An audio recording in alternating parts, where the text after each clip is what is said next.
section. So here I can start off with down the middle.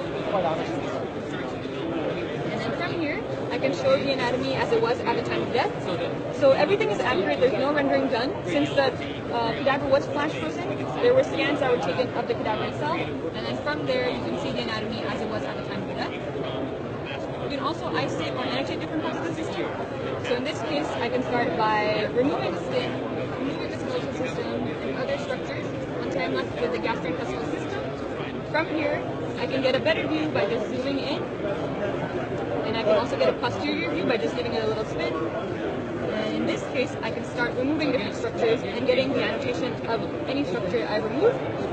And I have this undo button where I can bring everything back up. This is amazing. And in this case, you can also have concurrent views of, let's say, the muscular system and skeletal system, and also start removing different areas to see regional anatomy and other types of anatomy as well at the same time. If you don't want to look at the anatomy as a whole, you can also see regional anatomy. So in this case, I have the female head and neck. To mimic something that you'd find in surgery, you can also do natural cuts. So in this case, I have an incision made, and you can also see the relationship between the skin, the fat, and other structures. And as I showed earlier, you can go ahead and also remove structures here and press this undo button. And what's interesting is these are actually the scans that were done from the cadaver.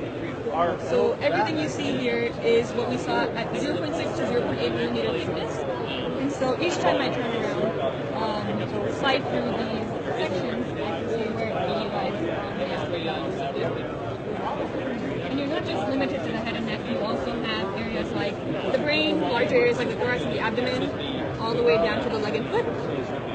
And what's most interesting to me is you can load in your own patient's CT or MRI scans, and from there you can get a 3D model of what you're seeing.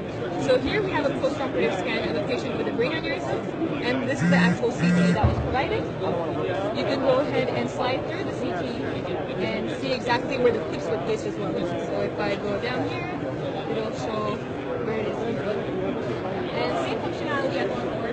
You can go ahead and make a quick cut into the 3D model and see where the clips were placed as well. So it's kind of more intuitive when you see something in 3D, where the clips were placed rather than just focusing on a CT.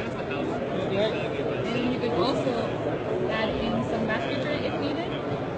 And you can also move it back down. There's other ways where you can utilize this where I bring in transparent soft and hard tissue. And so in this case, you still see where the clips were placed. السلام عليكم. لا تنسوا الإعجاب بالفيديو والاشتراك في القناة تشجيعا لنا لنستمر بنشر المزيد إن شاء الله.